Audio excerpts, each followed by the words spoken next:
They spat in his food and called him nothing. By sundown, the entire town would stand silent, waiting for a single man to speak his name. The boy never answered back. Not when they laughed. Not when they shoved a bucket into his hands and told him to clean what no one else would touch.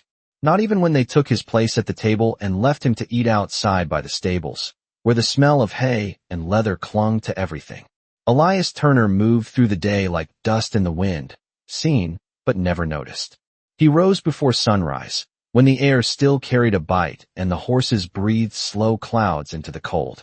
He worked without complaint, hands steady, eyes low, as if the ground held more truth than the faces around him. The men said he was simple, said something in him was missing, but they never watched closely enough to see what he held on to.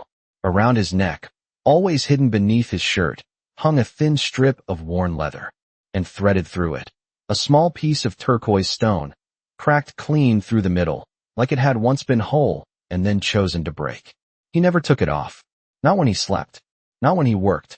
Not even when the summer heat pressed down so hard it made breathing feel like labor. It was the only thing about him that seemed deliberate. That morning, Derek Cole noticed. Derek always noticed the wrong things. He stood by the fence, arms folded, watching Elias brush down a restless bay horse. "What's that you're hiding, boy?" he asked, voice easy but sharp at the edges. Elias didn't answer.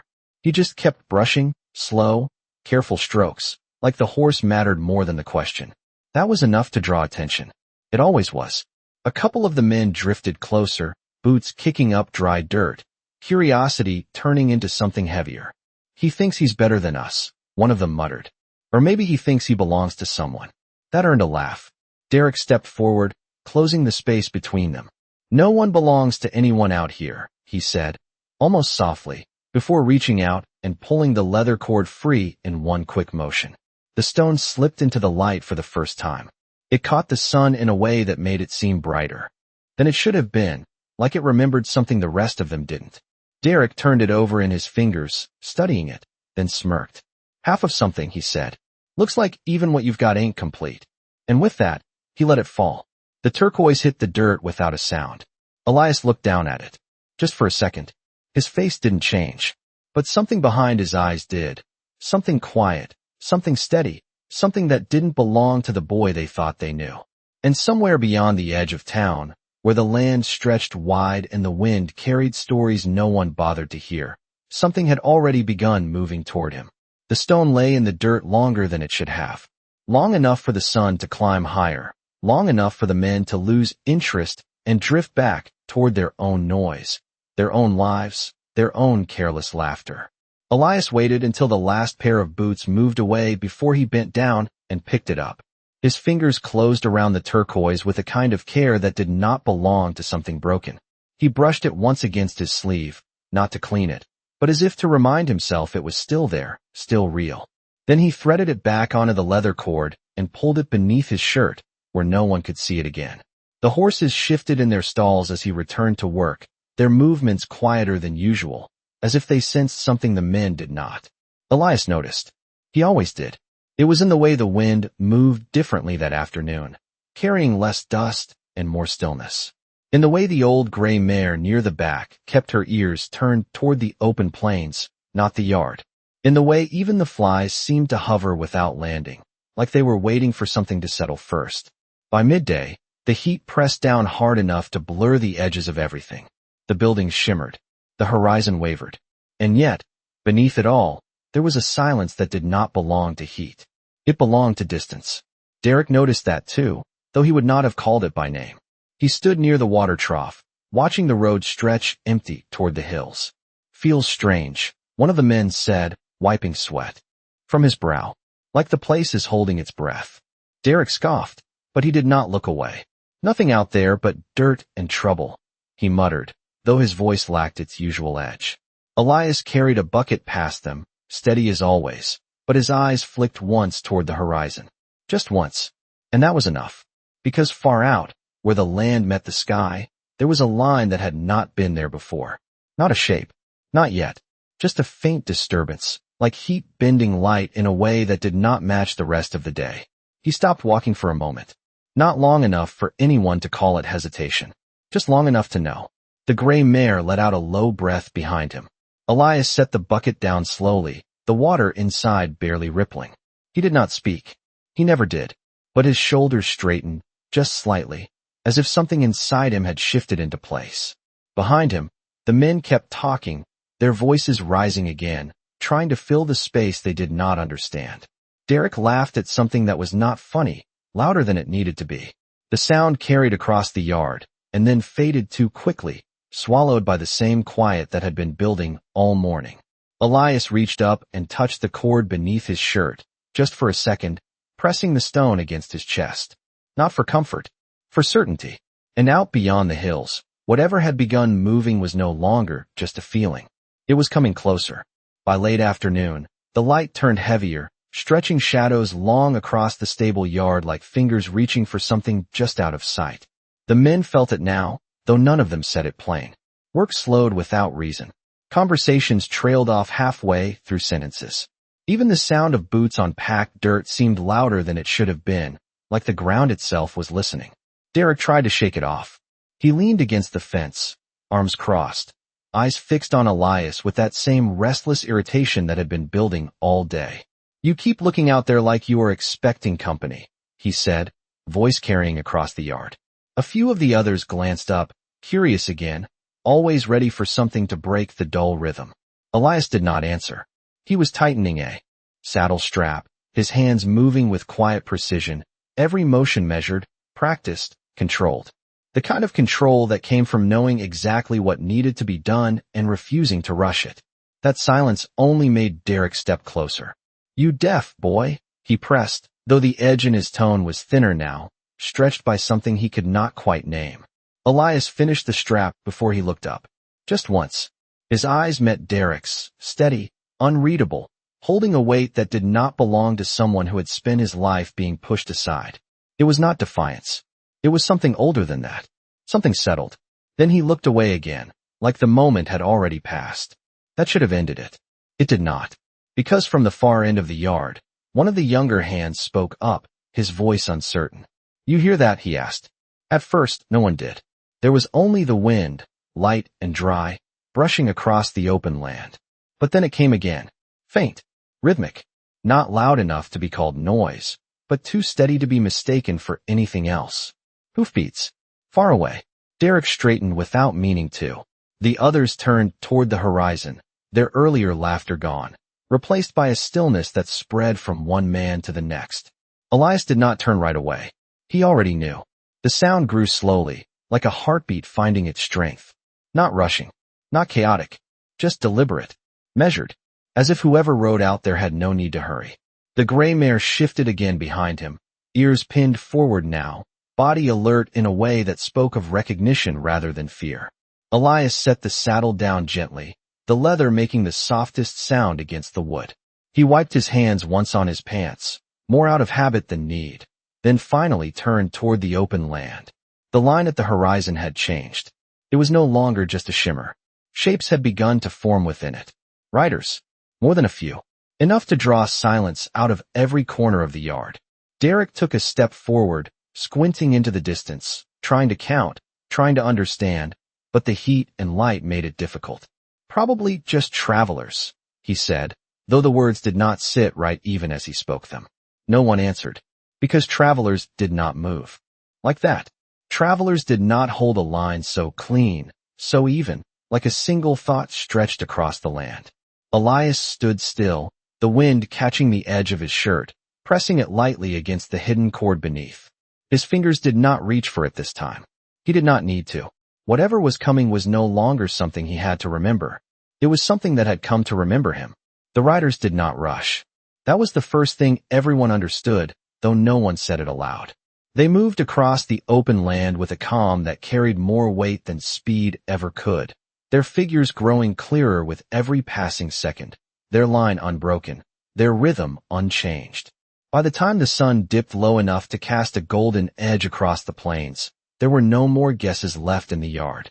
These were not travelers. Derek took another step forward, then stopped, as if the ground itself had given him a reason to think twice. "How many?" someone whispered behind him. No one answered. Counting felt wrong somehow, like trying to measure something that was not meant to be measured. Elias stood where he was, neither stepping forward nor back, his posture quiet but certain, like a man who had been waiting without ever admitting it. The wind shifted again, softer now, carrying with it the faint scent of leather, sage, and something older than the town itself. The horses reacted first. One by one they stilled. No restless stamping. No nervous movement. Just a stillness that spread through the stable like a held breath. Even the gray mare lowered her head slightly, not in fear, but in recognition. That was when the first rider broke from the line. Not faster, just separate. The others remained behind him, forming a presence that did not need to move closer to be felt. The single rider approached at a steady pace, his silhouette sharpening as the distance closed, until the details began to show.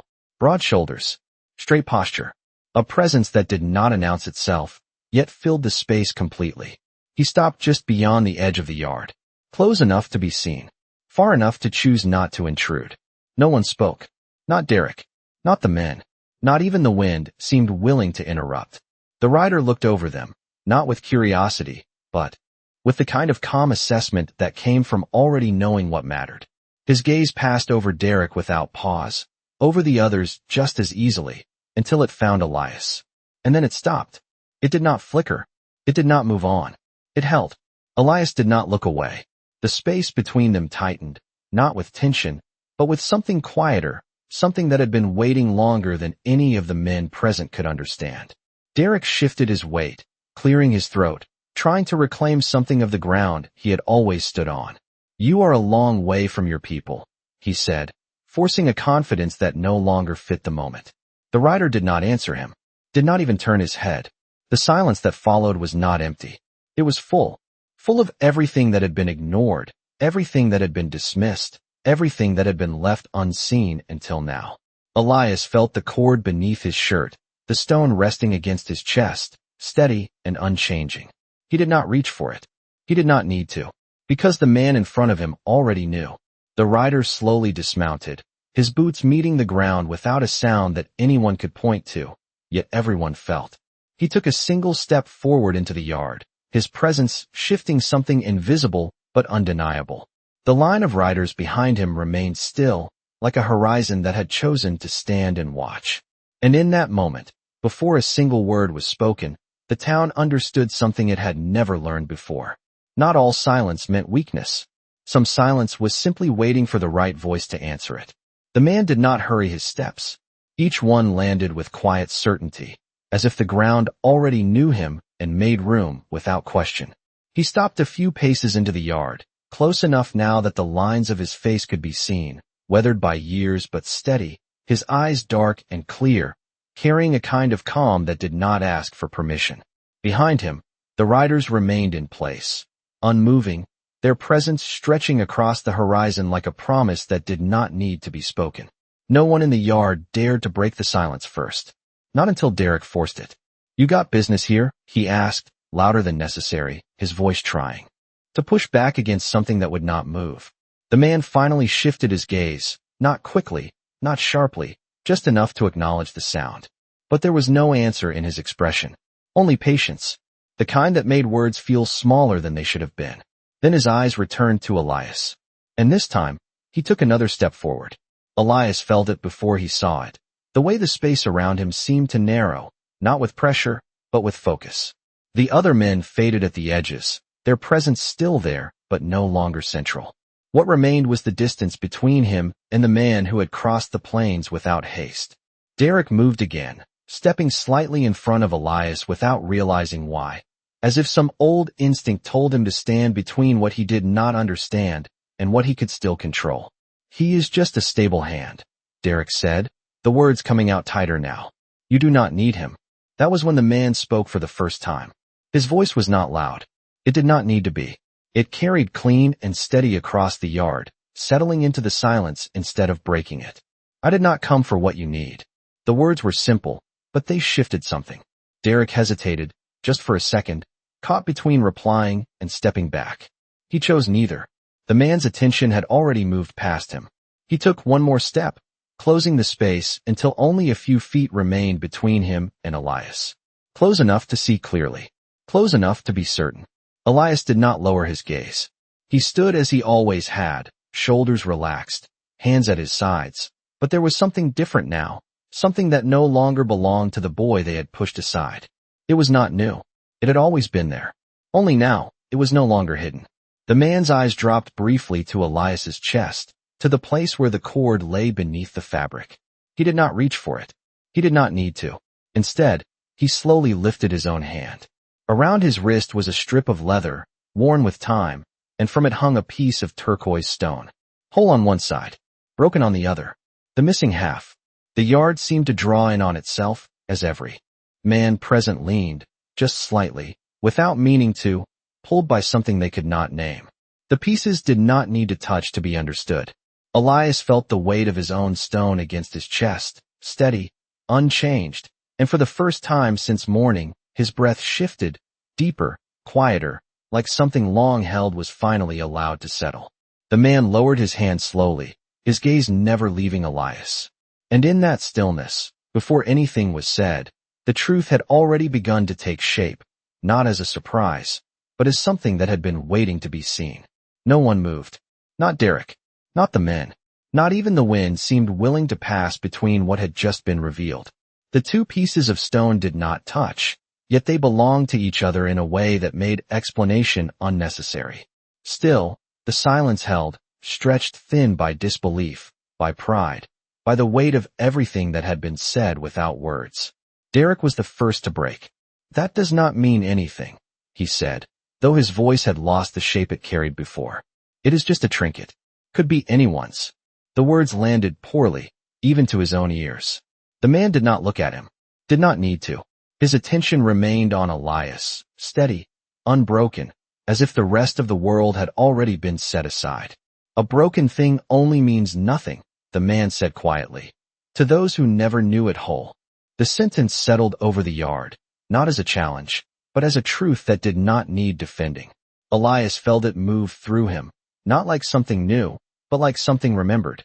The man took one final step forward, close enough now that there was no distance left to question. His voice softened, not weaker, but deeper, carrying something older than the land they stood on. 10 winters ago, he said, a boy was taken from us. Too young to remember the path back. Too small to carry what was given to him. His eyes dropped again, briefly, to the place beneath Elias's shirt. "So I broke the stone. Kept one half. Gave the other away." A pause. Not for effect. For truth. Not so he would find us. But so he would never forget that he was already found. Elias closed his eyes for a moment. Just a moment. Long enough for something inside him to settle into place, like a door that had always been there finally opening without sound. He did not remember the day the man spoke of. Not clearly. Only fragments. The feel of hands lifting him. The smell of smoke and sage. A voice that had never raised itself, yet had always been heard. He opened his eyes again. And this time, there was no hesitation in them.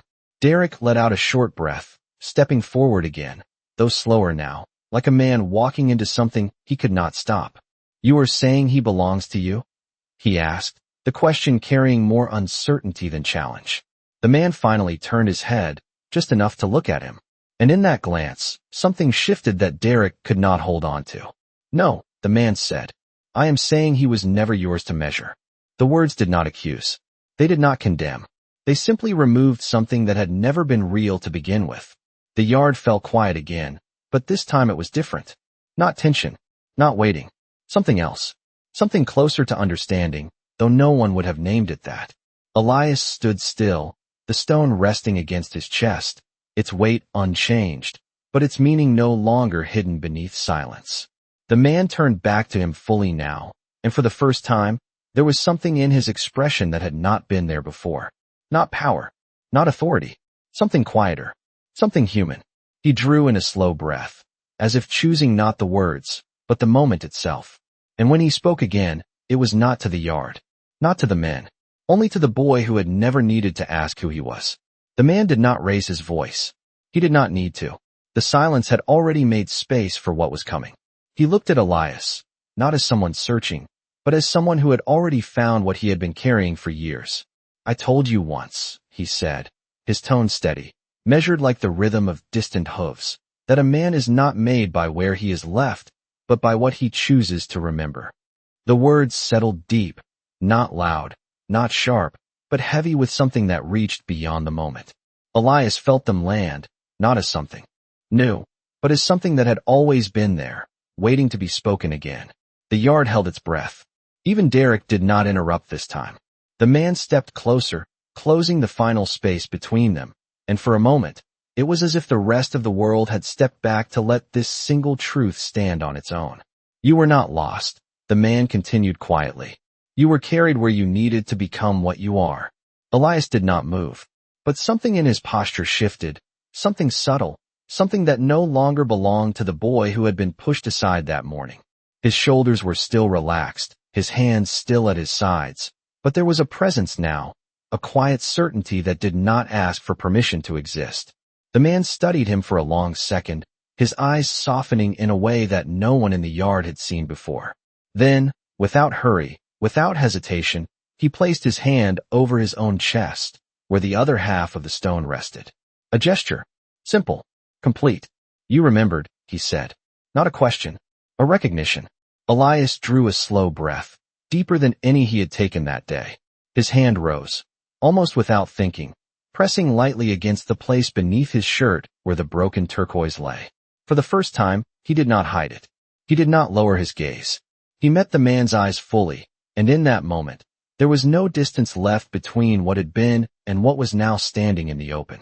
Behind them, the men shifted uneasily, their boots scraping softly against the dirt, their certainty slipping through their fingers in ways they could not stop. Derek looked from the man to Elias and back again, as if trying to hold on to something that had already moved beyond him. This is not how things work, he said, but even as the words left his mouth, they sounded smaller than before. The man finally turned, just enough to let his voice carry beyond Elias, beyond the space between them, into the yard where every ear was now listening. He did not raise his tone. He did not change his pace. Out here, he said, a man shows who he is by how he stands, when no one is watching. His gaze swept over them, not accusing, not angry, just steady, as if placing a mirror in front of each one. And this boy stood. The words hung there, simple, undeniable. Then he looked back at Elias, and for the first time, there was something else in his voice. Not just recognition, not just certainty, something deeper, something that carried both past and present in a single breath. Come forward, he said softly. And this time, Elias did. The space between them closed with a single step. Elias moved forward, not fast, not hesitant, just steady, as if every step had already been decided long before this moment arrived. The dirt beneath his boots shifted softly, the only sound that dared to exist as he came to stand directly in front of the man who had crossed the plains for him. No one spoke. Not the men behind. Not the riders beyond. The world had narrowed to this single point where two lives, separated by years and distance, now stood face to face without anything left to hide. The man studied him closely, not searching for proof, but taking in what had already been proven. The lines of Elias's face, the way he held himself, the quiet strength that had not been broken, only buried beneath the weight of other people's words. Then, slowly, the man reached out. Not to take, not to claim, but to place his hand lightly against Elias's shoulder.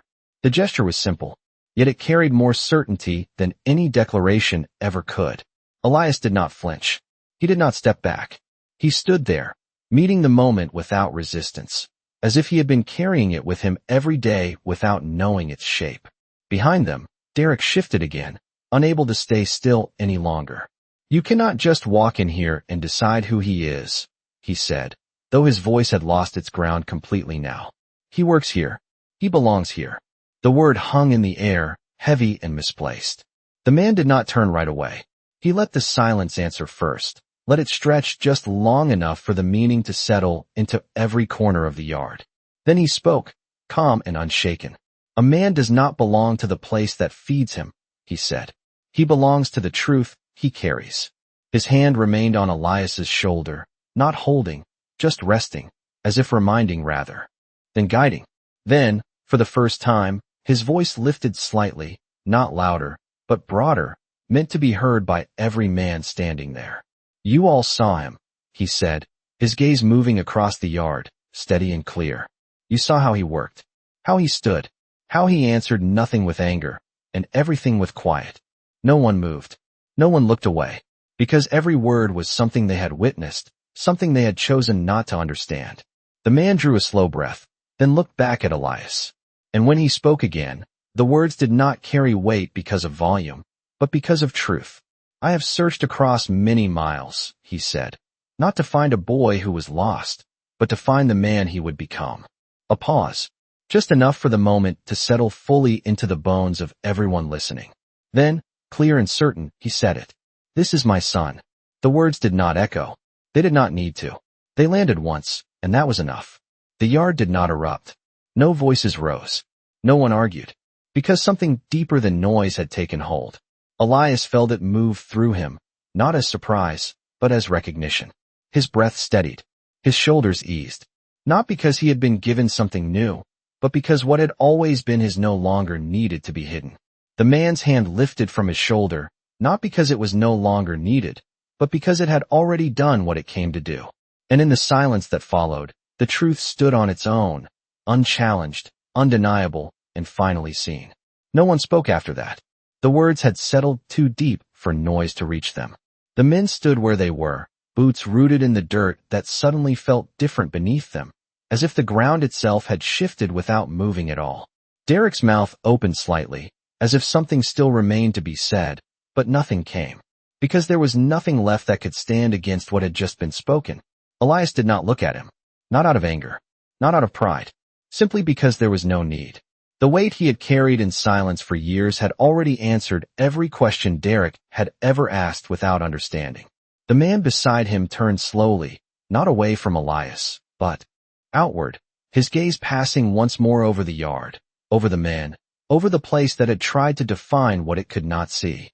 You gave him work, he said calmly. That is something. No accusation followed. No bitterness. Just a statement, clean and complete. Then his voice softened, not weaker, but more precise. But you never saw him. The truth did not strike. It settled. Heavy. Final. A few of the men lowered their eyes. Others stood still, caught between what they had been and what they now understood they had missed. The riders beyond the yard remained silent, their presence unchanged, patient, like they had known all along how this would end. Elias drew a slow breath and let it out just as quietly. He looked once at the stable, at the worn wood, at the horses that had shared his quiet more than any man had. The gray mare shifted slightly, her gaze steady, as if she understood more than the others ever would. He stepped toward her, placing a gentle hand along her neck, fingers resting there for a brief moment. Not a goodbye. Not exactly. Just an acknowledgement of something that had been real, even if it had never been spoken. Then he turned back. The man was waiting, not calling, not urging, just standing. Elias stepped to his side. Not behind. Not following. Beside. The space he took was small, but it changed everything. Derek watched it happen, his hands empty at his sides, his certainty gone in a way he could not rebuild. You were just going to leave?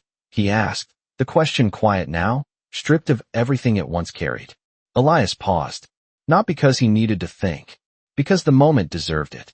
He turned his head slightly, just enough to look at Derek, and for the first time, there was no distance in his gaze. No silence hiding anything. Just clarity. I never stayed because I belonged, he said, his voice even, steady. I stayed because it was where I was. The words were simple, but they left no space for anything else. Then he looked forward again. The man beside him gave a single nod, not as command, but as recognition. Together, they began to walk. The riders behind them shifted at last, turning as one, the line reforming without a word, without a signal. Hoofbeats rose again, slow and steady, carrying them back across the land they had come from. No one followed. No one called out. The yard remained still long after they were gone, the silence no longer empty, but filled with something that would not leave. And somewhere beyond the reach of that place, where the wind moved free and the land remembered every step taken upon it, a boy who had been unseen walked forward as something no one there had ever learned to recognize. Not because he had changed, but because, at last, he no longer needed anyone else to tell him who he was.